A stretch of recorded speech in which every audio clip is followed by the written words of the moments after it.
El reactor 4 de Chernobyl es ahora una bomba nuclear. Una 23,42. Superó los 33.000. La presión dentro del núcleo ya no se puede contener.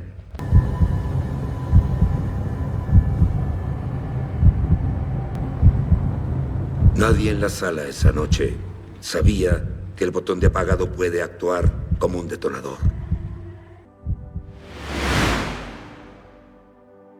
Existe un silencio que no es paz, un silencio pesado, cargado con el peso de lo invisible. Imaginen un lugar construido sobre la ambición, un símbolo de poder tecnológico, una ciudad nacida para servir a una fuerza descomunal que prometía un futuro brillante. Ahora imaginen esa promesa rota, hecha añicos en una fracción de segundo, desatando un enemigo silencioso, inodoro, insípido, pero letal. Lo que sigue no es una historia de monstruos ni de fantasmas, sino de errores humanos, de heroísmo desesperado frente a un desastre de proporciones inimaginables. Es la crónica de una noche de abril que cambió el mundo, la historia de cómo la energía que iluminaba ciudades se convirtió en una ponzoña que envenenó la tierra, el aire y los cuerpos. Nos adentraremos en el corazón de una catástrofe que dejó una cicatriz permanente en el planeta y en la memoria colectiva, un evento cuyo eco radioactivo aún resuena, recordándonos la fragilidad de nuestros mayores logros y el precio terrible de nuestros fallos. Prepárense para conocer la historia de Chernóbil. La Unión Soviética, en la década de 1980, proyectaba una imagen de fortaleza y avance tecnológico. En medio de la Guerra Fría, la competencia con Occidente se libraba en múltiples frentes y la energía nuclear era uno de los más visibles. Se consideraba la cúspide del ingenio humano, una fuente de poder casi ilimitada que prometía independencia energética y progreso. Las centrales nucleares se multiplicaban por el vasto territorio soviético, símbolos de modernidad y del dominio del átomo al servicio del pueblo. En este contexto, Ucrania, una de las repúblicas soviéticas más importantes, albergaba varias de estas instalaciones. Una de ellas, situada al norte, cerca de la frontera con Bielorrusia, llevaba el nombre de Vladimir Ilich Lenin, la central nuclear de Chernóbil. Construida a lo largo de la década de 1970, la planta de Chernóbil era un complejo industrial masivo. Para 1986, contaba con 4 reactores operativos del tipo RBMK-1000, un diseño exclusivamente soviético. Estos reactores de alta potencia, moderados por grafito y refrigerados por agua, eran capaces de generar una cantidad significativa de electricidad, 1000 megavatios cada uno. Alimentaban una vasta red eléctrica y eran motivo de orgullo para la ingeniería soviética. El diseño RBMK, sin embargo, presentaba particularidades que, aunque conocidas por algunos expertos, no eran del dominio público, ni siquiera de todos. Los operadores, a diferencia de los reactores de agua presurizada más comunes en Occidente, los RBMK carecían de una estructura de contención completa y robusta. Además, poseían un coeficiente de vacío positivo a bajos niveles de potencia, lo que significaba que una pérdida de agua refrigerante podía, paradójicamente, incrementar la reactividad nuclear en lugar de disminuirla, una característica inherentemente inestable y peligrosa si no se gestionaba con extremo cuidado. Otro aspecto crítico era el diseño de las barras de control, cuyo extremo de grafito desplazaba agua al insertarse inicialmente, provocando un breve, pero potencialmente catastrófico aumento de potencia justo cuando se intentaba reducirla. Para albergar a los trabajadores de la planta y sus familias, se construyó una ciudad modelo a pocos kilómetros de distancia, Pripyat. Fundada en 1970, Pripyat era el epítome del ideal socialista urbano. Una ciudad joven con una edad media de apenas 26 años, llena de parques, escuelas, hospitales, centros culturales, instalaciones deportivas y edificios de apartamentos modernos. Sus casi 50.000 habitantes disfrutaban de un nivel de vida relativamente alto para los estándares soviéticos. Era una Atomgrad, una ciudad atómica, planificada hasta el último detalle, limpia, ordenada y con la promesa de un futuro brillante ligado al éxito de la central nuclear que le daba vida. Los niños jugaban en sus calles arboladas, las familias paseaban junto al río Pripyat, y la vida transcurría con la normalidad y la confianza que otorgaba la aparente seguridad de la tecnología nuclear controlada. Nadie en Pripyat podía imaginar que su utopía estaba construida al borde de un peligro latente, una amenaza invisible tejida en el propio diseño del gigante energético que les daba sustento. La central y la ciudad eran dos caras de la misma moneda soviética, la ambición tecnológica y la fe ciega en un progreso que no admitía fisuras. Para el día 25 de abril de 1986 estaba programada una prueba de seguridad en el reactor número 4 de la central nuclear de Chernóbil. El objetivo era verificar si, en caso de una pérdida total de suministro eléctrico externo, las turbinas de vapor, por su propia inercia al desconectarse, podrían generar suficiente energía para mantener operativas las bombas de refrigeración, principales durante el breve lapso, aproximadamente 1 minuto, que tardaban en arrancar los generadores diésel de emergencia. Esta capacidad era crucial para garantizar la circulación continua de agua refrigerante y evitar el sobrecalentamiento del núcleo del reactor en una situación de apagón. La prueba ya se había intentado realizar anteriormente en otros reactores RBMK, incluso en Chernóbil, pero sin éxito concluyente.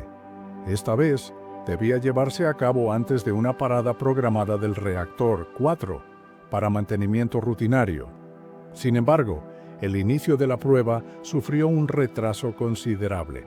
El controlador de la red eléctrica de Kiev solicitó que se pospusiera la reducción de potencia del reactor, ya que se necesitaba la energía para satisfacer la demanda regional.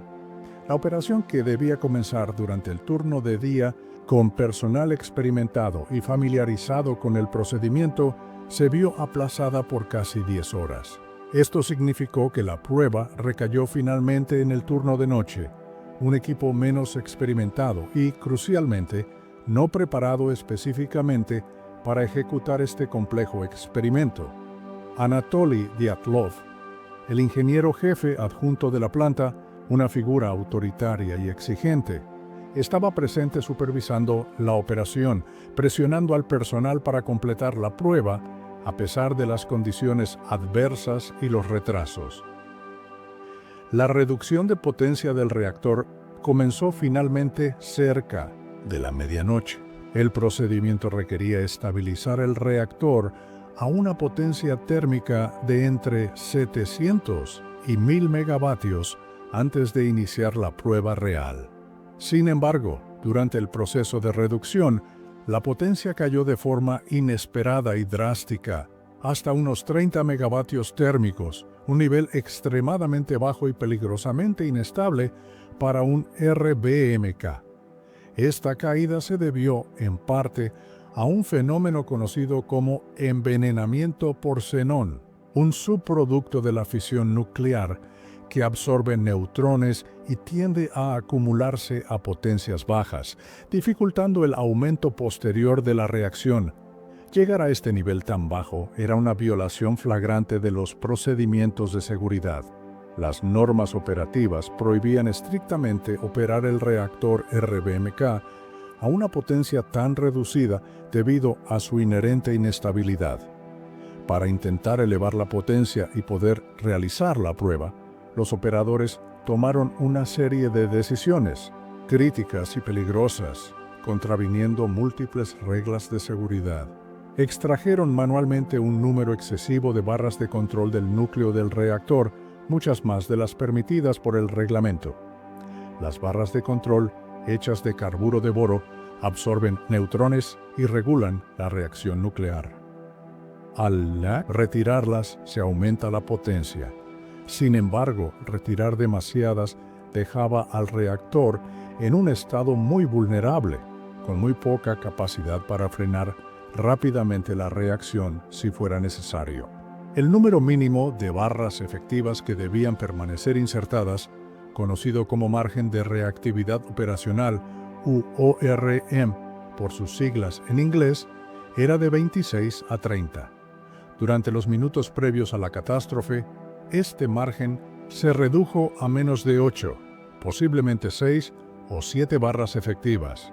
El reactor estaba esencialmente sin frenos. Además, para evitar que el reactor se apagara automáticamente debido a los bajos niveles de agua y vapor, desactivaron varios sistemas clave de seguridad, incluyendo el sistema de parada de emergencia, asociado a la parada de las turbinas y las señales de bajo nivel de agua en los separadores de vapor.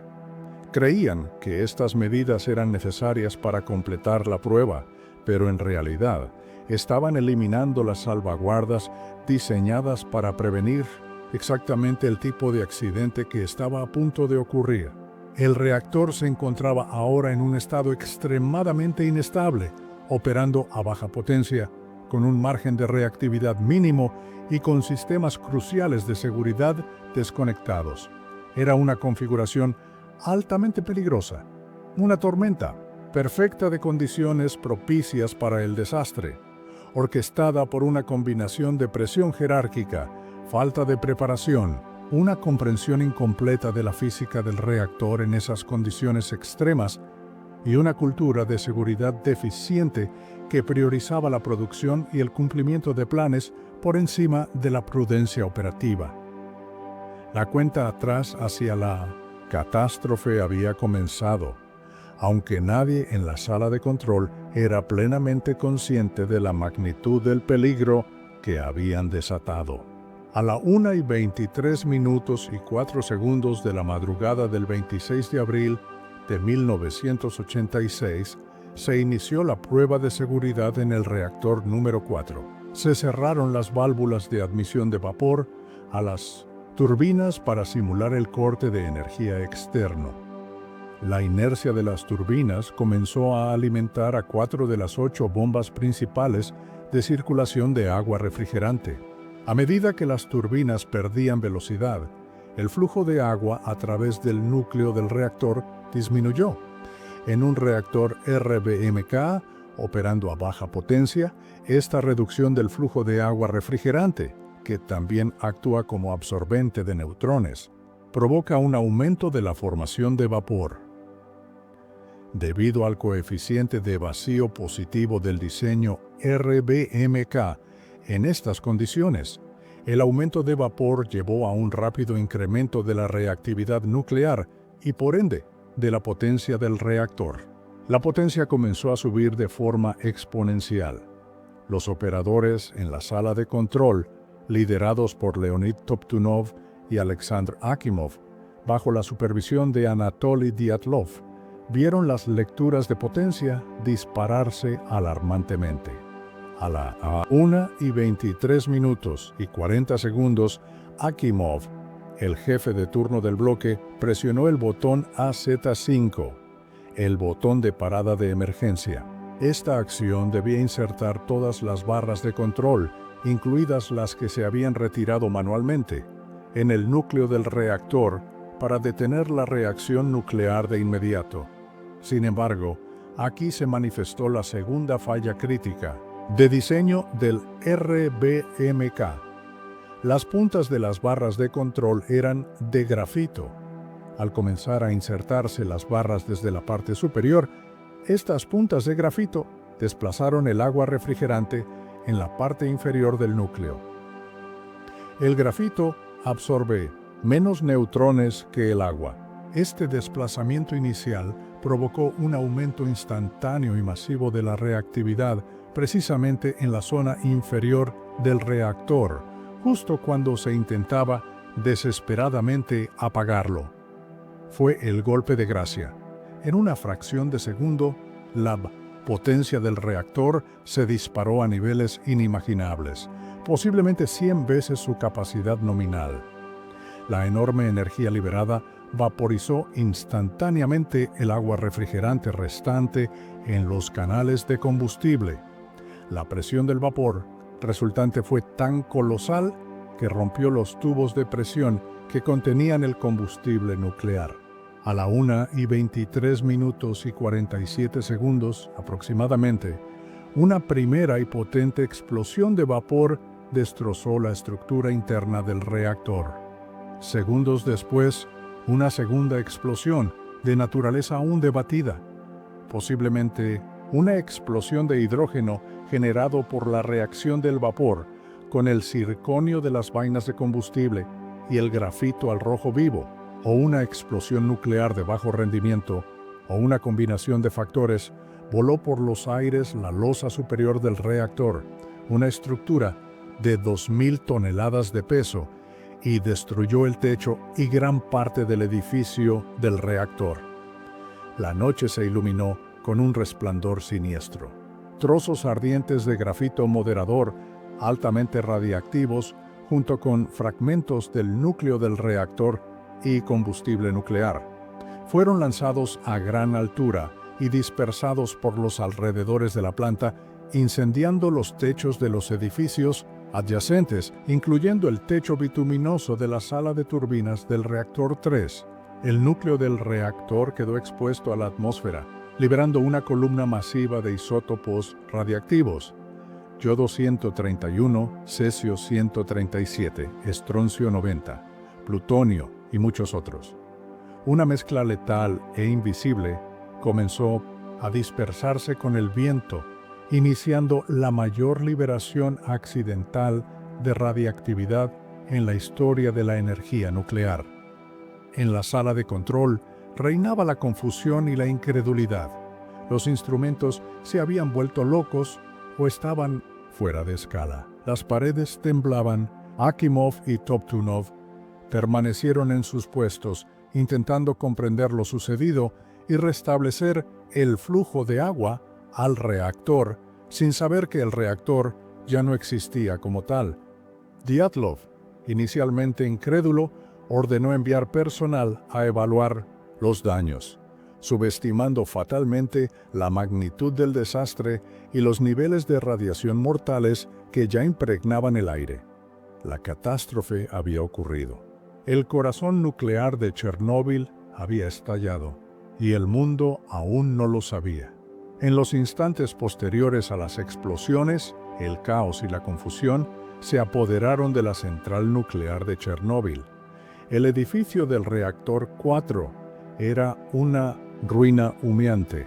Las comunicaciones estaban cortadas, la oscuridad era interrumpida por el resplandor de los incendios y las alarmas sonaban estridentemente.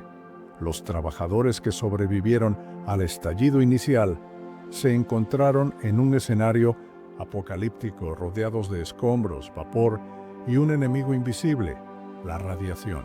Muchos no comprendían la magnitud de lo ocurrido. Algunos creían que había sido una explosión de hidrógeno en un tanque. Otros simplemente seguían órdenes en medio de la confusión. Valery Kodemchuk, un operador de las bombas principales de circulación, se encontraba cerca del epicentro y murió instantáneamente en la primera explosión. Su cuerpo nunca fue recuperado y yace sepultado bajo los restos del reactor. Vladimir Shashenok, encargado de ajustar los sistemas automáticos, fue encontrado gravemente herido por quemaduras y radiación y murió horas después en el hospital. De Pripyat, casi de inmediato, a la 1:28, sonó la alarma de incendios. Las primeras unidades de bomberos en responder fueron las de la propia central, la Brigada Paramilitar de Bomberos número 2, bajo el mando del teniente Volodymyr Pravik. Pocos minutos después, llegó la brigada número 6 de la ciudad de Pripyat, comandada por el teniente Víctor Kivenoch. Estos hombres, 28 en total en las primeras horas, acudieron al lugar pensando que se trataba de un incendio eléctrico convencional, probablemente en el techo de la sala de turbinas. No llevaban equipos de protección radiológica adecuados, solo sus uniformes habituales de lona y cascos.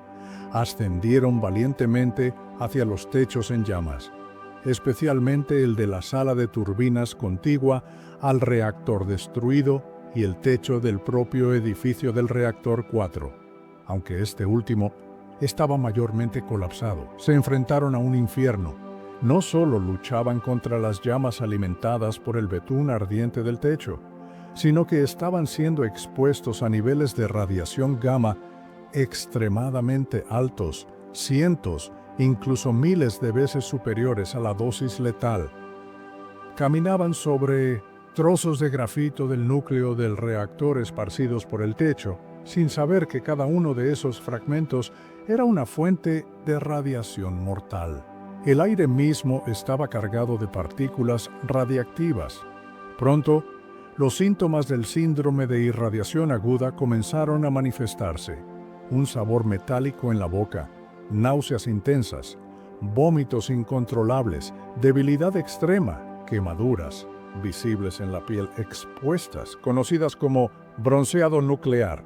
A pesar de su deterioro físico evidente, continuaron luchando contra las llamas durante horas, concentrándose en evitar que el fuego se extendiera al reactor número 3, adyacente y aún operativo.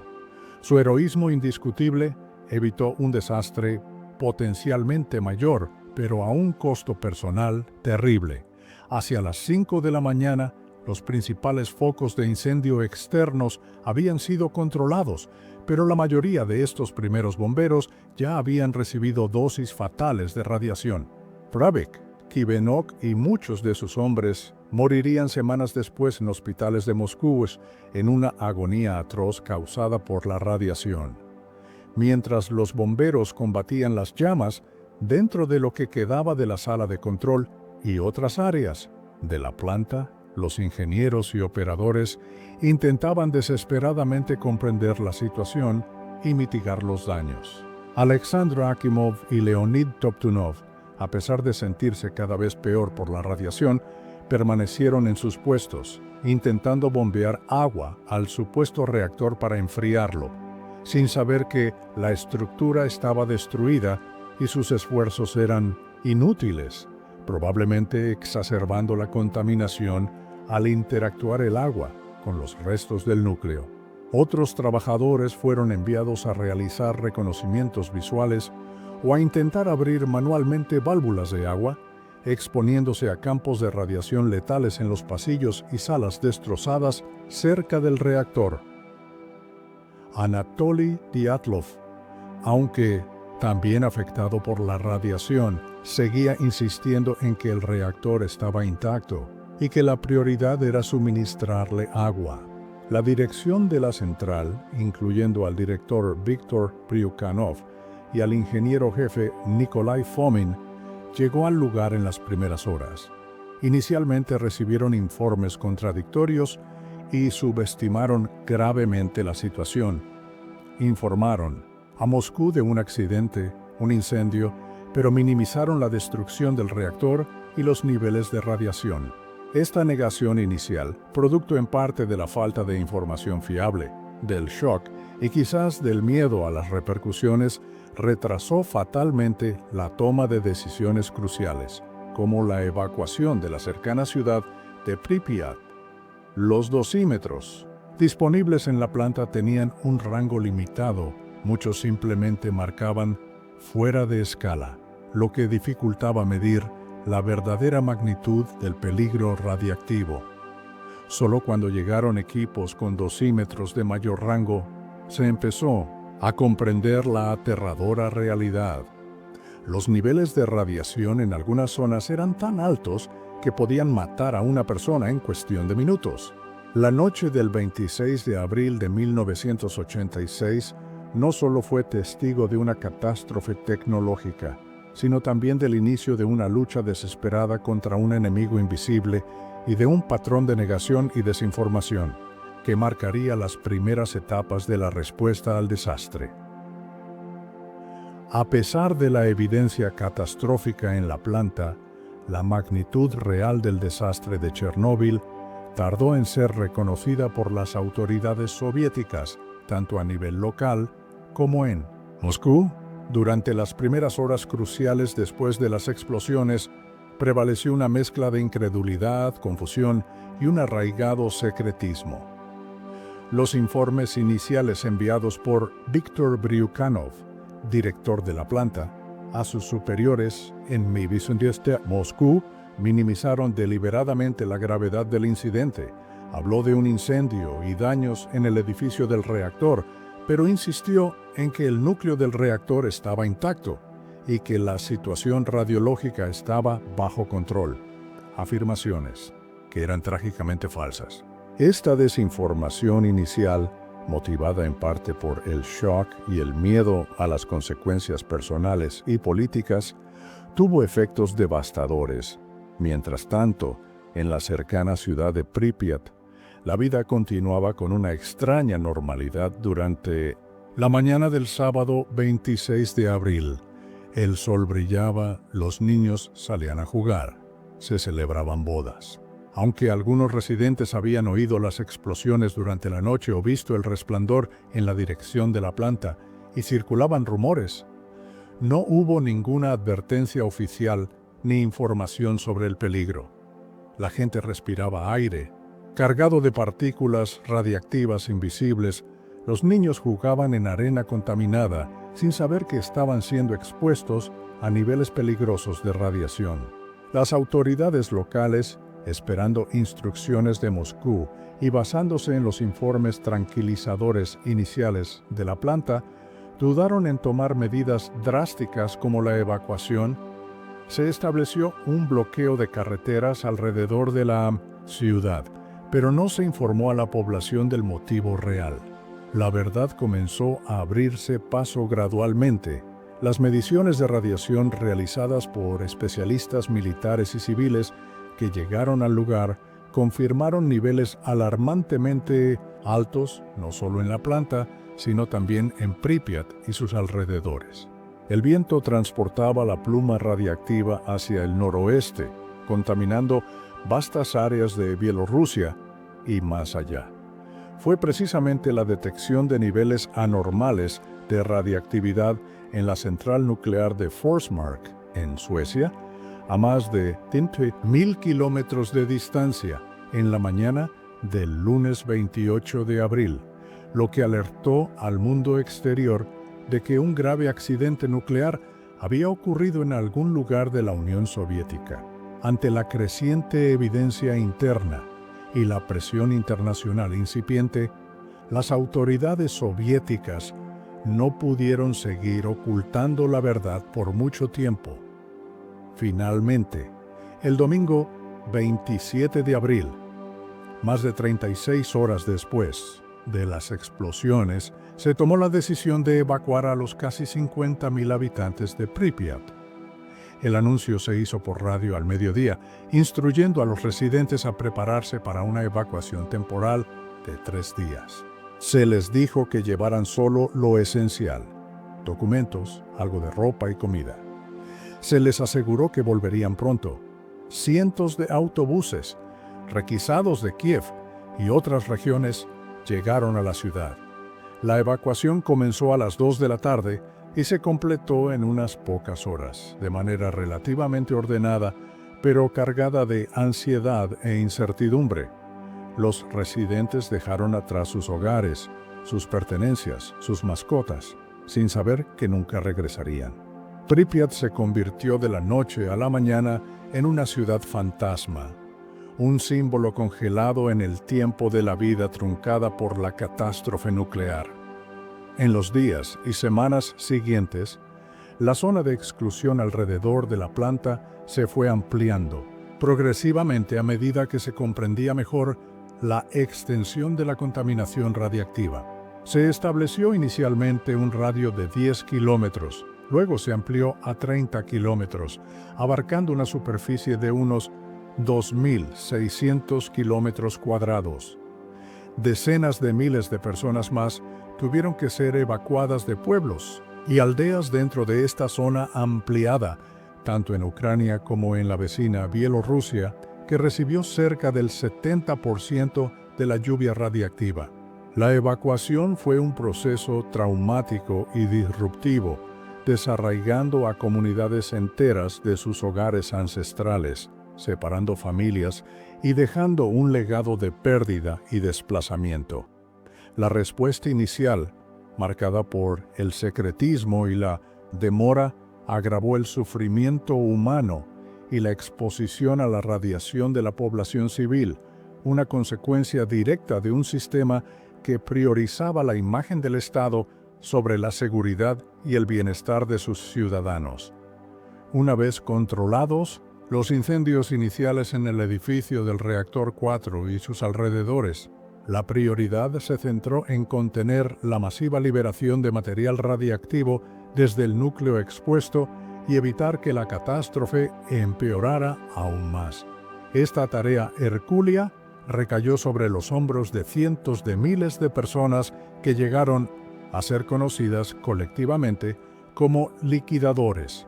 Este grupo heterogéneo incluía personal militar, reservistas convocados, bomberos, policías, mineros, ingenieros, científicos, médicos, conductores, cocineros y voluntarios de todas las repúblicas soviéticas. Se estima que entre 600.000 y 800.000 personas participaron en las labores de limpieza y contención entre 1986 y 1989, enfrentándose a condiciones extremadamente peligrosas y a un enemigo invisible. Una de las primeras y más urgentes tareas fue apagar el núcleo del reactor, que seguía ardiendo como un volcán nuclear, liberando toneladas de material radiactivo a la atmósfera. Durante días, helicópteros militares realizaron cientos de vuelos sobre el reactor destruido, arrojando materiales destinados a sofocar el incendio de grafito, absorber la radiactividad y filtrar las emisiones. Se lanzaron unas 5.000 toneladas de materiales, principalmente arena, arcilla, plomo, dolomita y boro. Estas operaciones eran extremadamente peligrosas para las tripulaciones de los helicópteros que sobrevolaban directamente la boca del reactor humeante, exponiéndose a dosis masivas de radiación en cada pasada.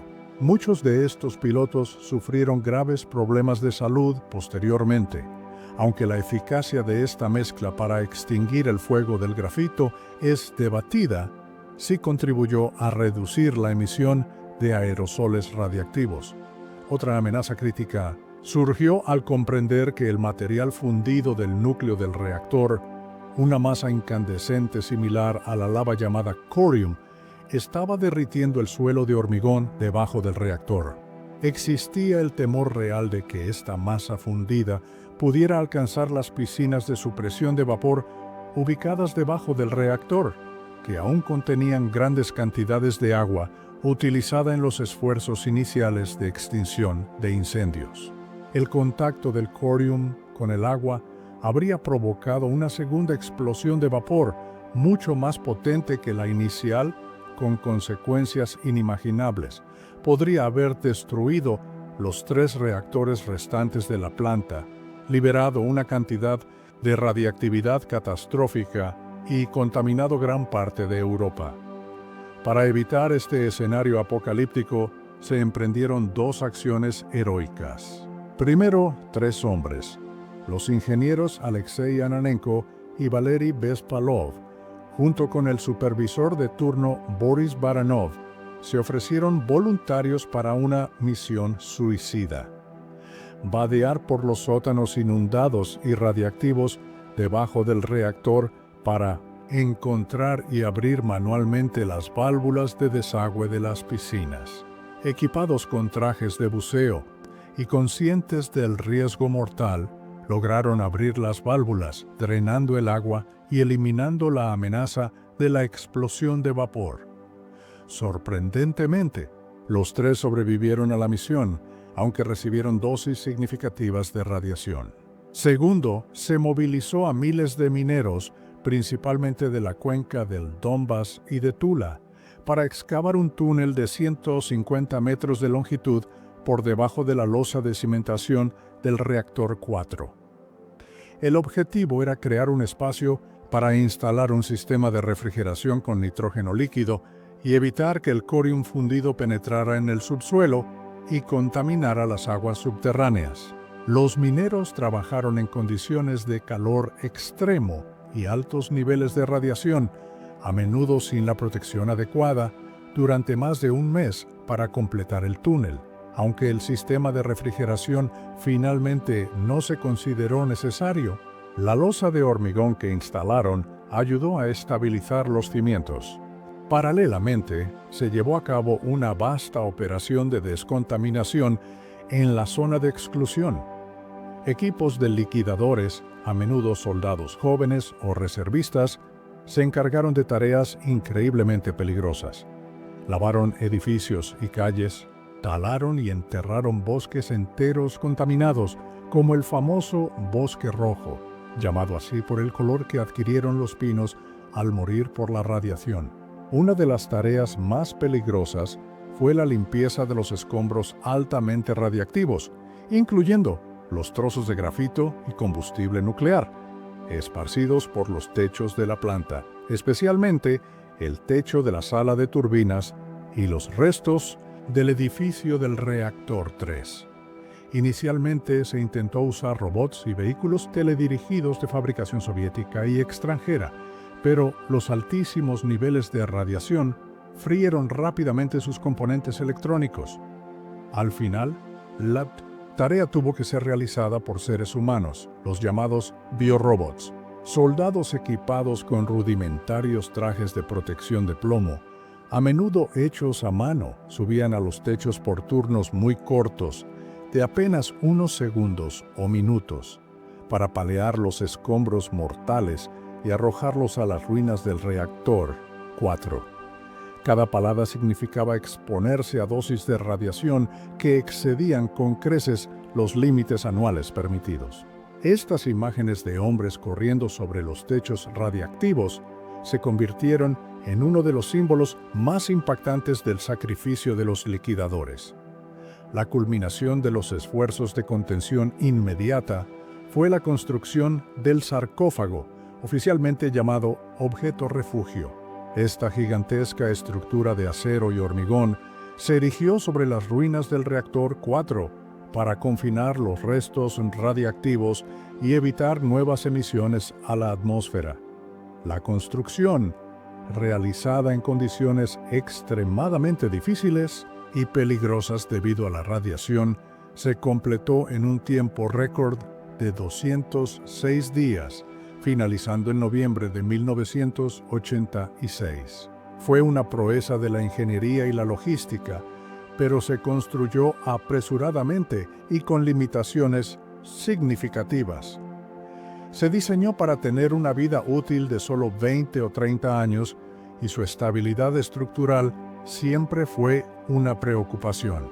La batalla por contener Chernóbil fue una guerra librada contra un enemigo invisible, una campaña marcada por el heroísmo, el sacrificio y la improvisación. Los liquidadores, con su valor y su trabajo, evitaron que las consecuencias del desastre fueran aún peores, pero muchos pagaron un precio muy alto con su salud y sus vidas. Su legado es una mezcla de orgullo por el deber cumplido y la tragedia de las secuelas físicas y psicológicas que muchos sufrieron en los años posteriores. Tras la catástrofe de Chernóbil, se iniciaron investigaciones tanto a nivel nacional como internacional para determinar las causas del accidente.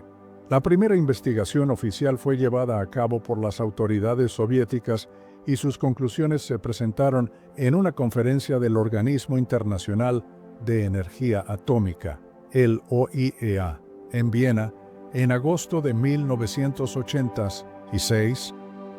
Este informe inicial, Aunque reconocía algunos problemas con el diseño del reactor RBMK, puso un énfasis abrumador en el error humano como causa principal del desastre.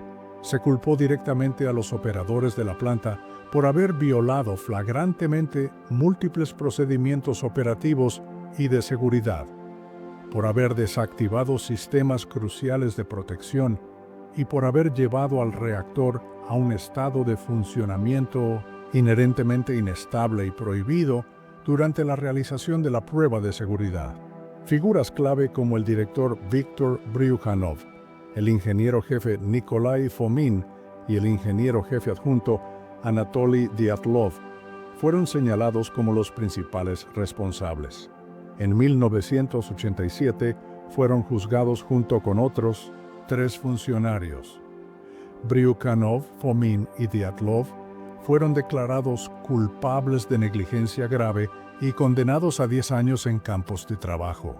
Los otros 3 recibieron sentencias menores.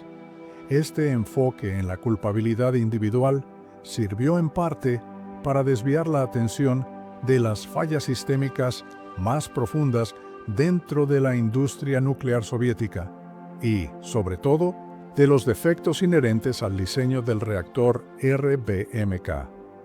Era una narrativa conveniente para un sistema que no quería admitir fallos fundamentales en su tecnología insignia.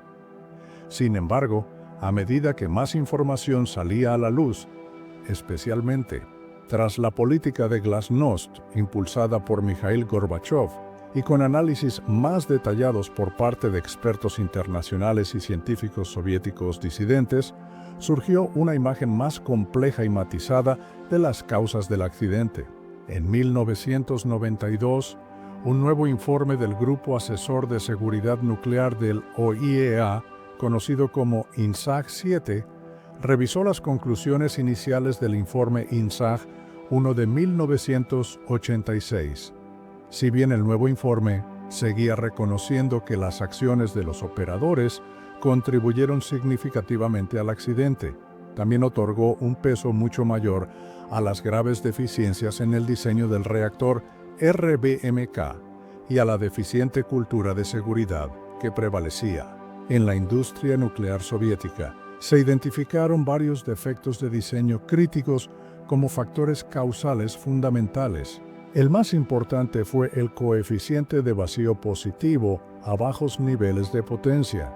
Esta característica hacía que el reactor fuera intrínsecamente inestable en el rango de operación en el que se realizó la prueba, ya que cualquier aumento en la formación de vapor conducía a un aumento de la potencia, creando un ciclo de retroalimentación positiva peligroso. Los operadores no eran plenamente conscientes de la magnitud de este peligro en esas condiciones específicas. Otro defecto crucial fue el diseño de las barras de control con puntas de grafito.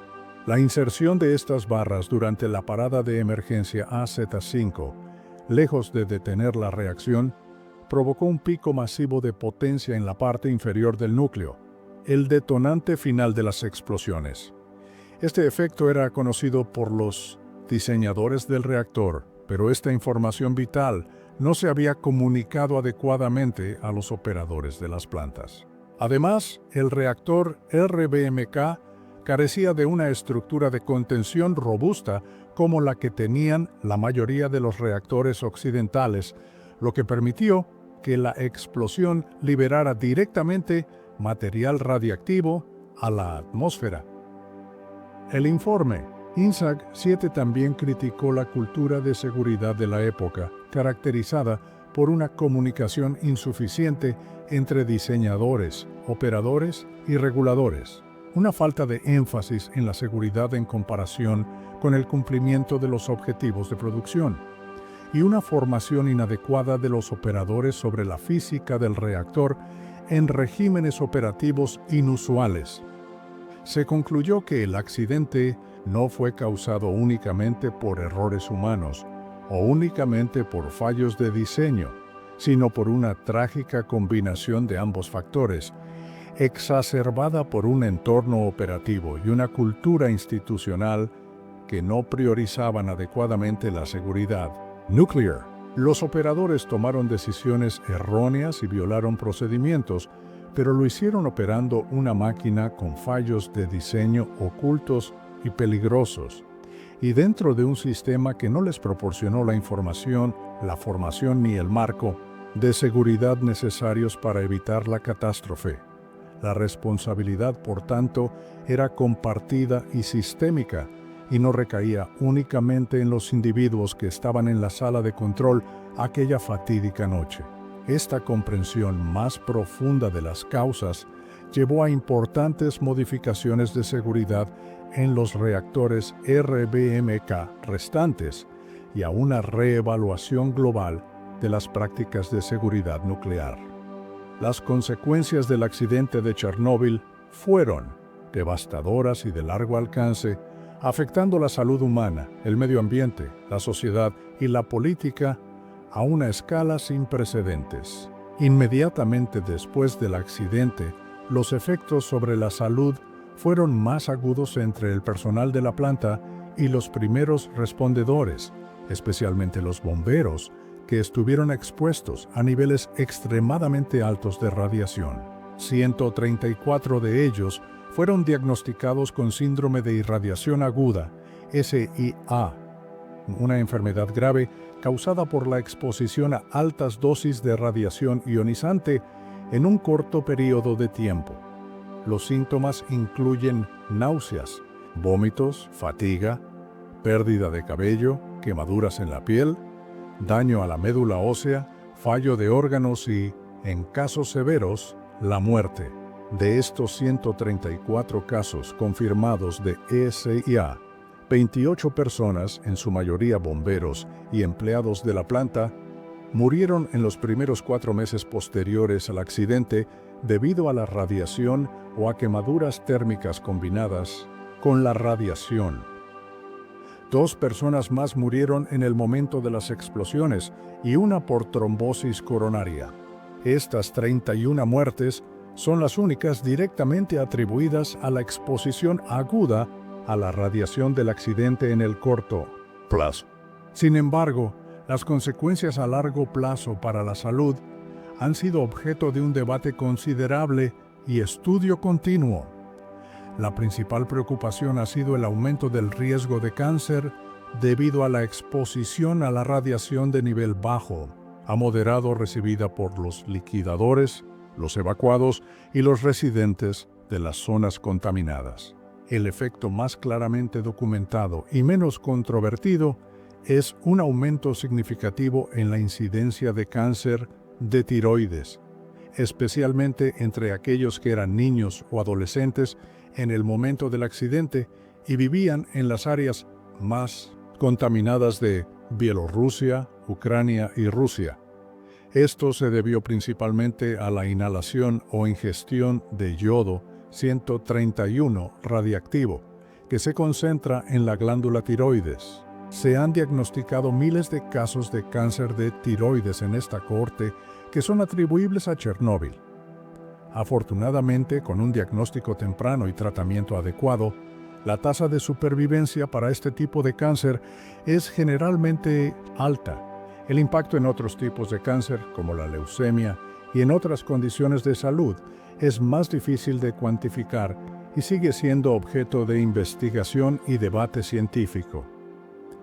El Comité Científico de las Naciones Unidas sobre los efectos de la radiación atómica y otros organismos internacionales han realizado extensos estudios. Si bien algunos estudios sugieren aumentos leves en ciertos tipos de cáncer entre los liquidadores y poblaciones expuestas, establecer una relación causal directa es complejo debido a factores de confusión y la dificultad de estimar las dosis individuales de radiación. Las estimaciones sobre el número total de muertes prematuras atribuibles a los efectos a largo plazo de la radiación de Chernóbil varían enormemente, desde unos pocos miles, según los informes más conservadores de la ONU, hasta decenas o incluso cientos de miles según otras organizaciones y estudios, aunque estas cifras más altas son muy controvertidas en la comunidad científica. Más allá del cáncer, también se han reportado impactos psicológicos significativos, como aumento de la ansiedad, depresión y estrés postraumático entre las poblaciones afectadas, a menudo exacerbados por el estigma asociado a ser una víctima de Chernóbil, y la incertidumbre sobre los riesgos para la salud a largo plazo. El impacto ambiental fue igualmente masivo. La explosión y el incendio posterior liberaron una enorme cantidad de radionucleidos a la atmósfera que se dispersaron sobre vastas áreas de Europa.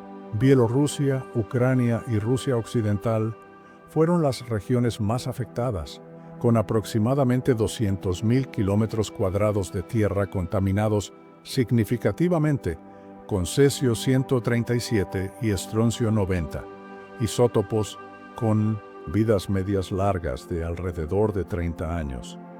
Grandes extensiones de tierras agrícolas y bosques quedaron inutilizables. La contaminación afectó a ríos, lagos y aguas subterráneas.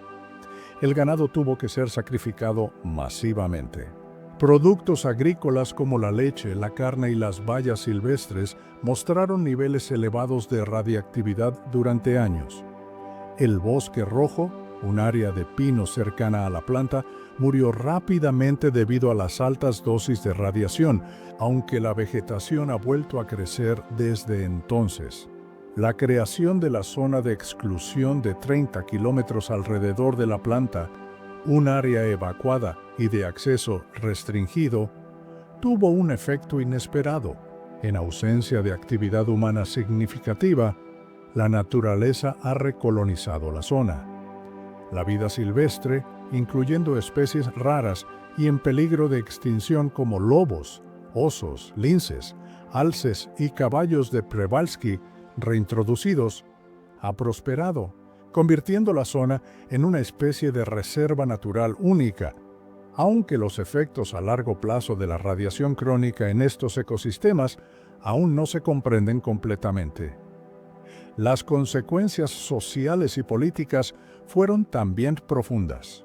El accidente de Chernóbil y, sobre todo, el intento inicial de ocultarlo y minimizarlo, erosionaron gravemente la confianza del público en el gobierno soviético y en la seguridad de su tecnología nuclear.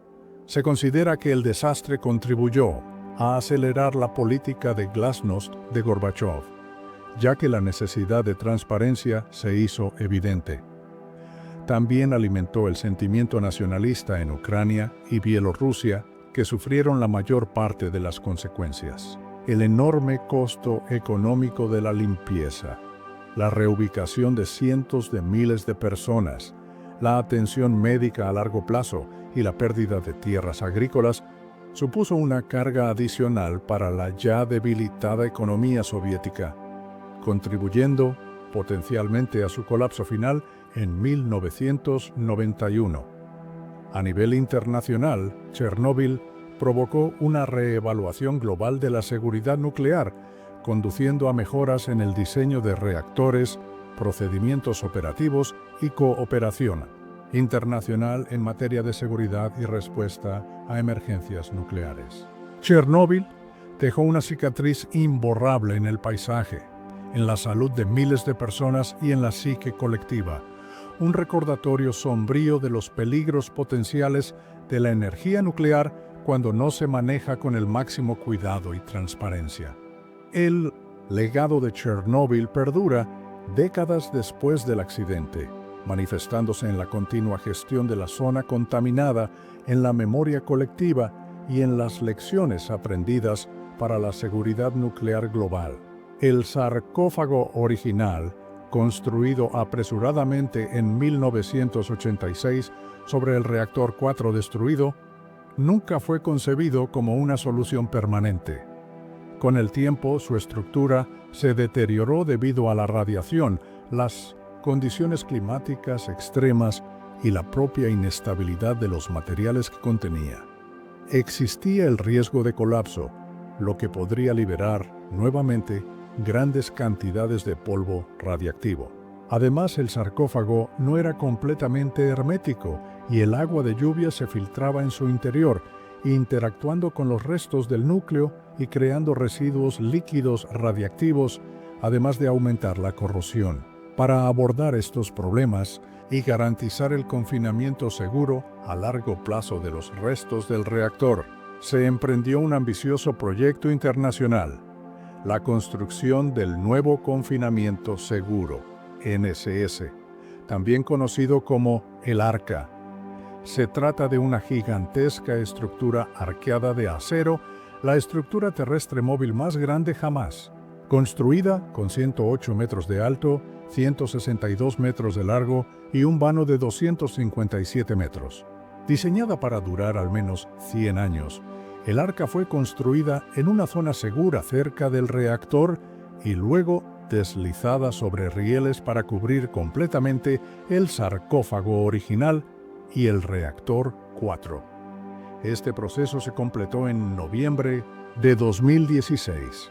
El NCS no solo confina los materiales radiactivos, sino que también alberga equipos de control remoto, como grúas y sistemas de ventilación y descontaminación, que permitirán en el futuro desmantelar de forma segura el sarcófago original y gestionar los residuos radiactivos que contiene. Este proyecto, financiado por la comunidad internacional a través del Fondo para el Refugio de Chernóbil, gestionado por el Banco Europeo de Reconstrucción y Desarrollo, representa un hito en la ingeniería y la cooperación internacional para mitigar las consecuencias del accidente. Mientras tanto, la zona de exclusión de Chernóbil, el área de 30 kilómetros alrededor de la planta, sigue siendo un lugar singular.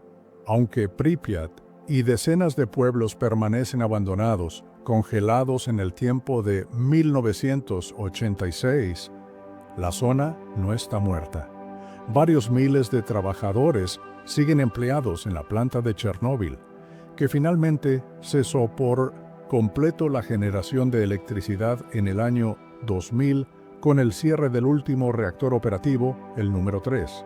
Ahora, estos trabajadores se dedican a las tareas de mantenimiento, vigilancia radiológica y al complejo y prolongado proceso de desmantelamiento de los reactores y gestión de los residuos nucleares, un trabajo que se extenderá durante muchas décadas más. Además, un pequeño número de antiguos residentes, en su mayoría personas mayores conocidas como Samozeli o autorreubicados, han regresado ilegalmente a sus hogares dentro de la zona, desafiando las restricciones y viviendo de la tierra, a pesar de la contaminación residual.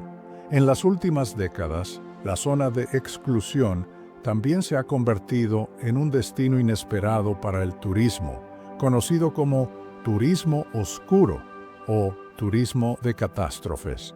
Miles de visitantes acuden cada año bajo estrictas medidas de seguridad y control radiológico para ver la ciudad fantasma de Pripyat, los restos de la central nuclear con el nuevo confinamiento seguro y experimentar la atmósfera única de este lugar marcado por la historia. Este fenómeno turístico es controvertido, visto por algunos como una forma de recordar y aprender de la tragedia y por otros como una explotación morbosa del sufrimiento humano. Ecológicamente, como se mencionó, la ausencia de humanos ha permitido que la vida silvestre prospere, creando un experimento involuntario sobre cómo la naturaleza responde a la radiación crónica y a la eliminación de la presión humana. Los científicos continúan estudiando la flora y la fauna de la zona para comprender mejor estos efectos a largo plazo.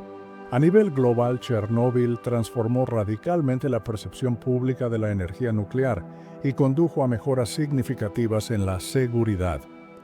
Se fortalecieron los organismos reguladores, se mejoraron los estándares de diseño y operación de las plantas nucleares y se incrementó la cooperación internacional y la transparencia en materia de seguridad nuclear, cristalizada en convenciones como la Convención sobre Seguridad Nuclear. Sin embargo, el accidente también sembró una profunda desconfianza en la energía nuclear en muchas partes del mundo, impulsando movimientos antinucleares y llevando a algunos países a reconsiderar o abandonar sus programas nucleares. El desastre nuclear de Fukushima Daiichi en Japón en 2011, aunque causado por un tsunami y con mecanismos diferentes, reavivó muchos de los temores y debates suscitados por Chernóbil. En conclusión, Chernóbil no es solo un evento histórico, es una herida abierta y un proceso en curso. Es la historia de un fallo tecnológico catastrófico, de la respuesta humana heroica y fallida, de consecuencias ambientales y sanitarias que aún se están evaluando, y de un legado que sigue moldeando nuestro presente y futuro energético y nuestra relación con la tecnología. La zona de exclusión, con su silencio inquietante, su naturaleza resiliente y la imponente presencia del nuevo confinamiento seguro, permanece como un monumento a la tragedia y una advertencia perpetua sobre el poder destructivo que puede desatarse cuando la ambición humana supera a la prudencia y la responsabilidad. La lección de Chernóbil resuena aún hoy. La búsqueda del progreso tecnológico debe ir siempre acompañada de una cultura de seguridad inquebrantable, transparencia y humildad ante las fuerzas que intentamos controlar.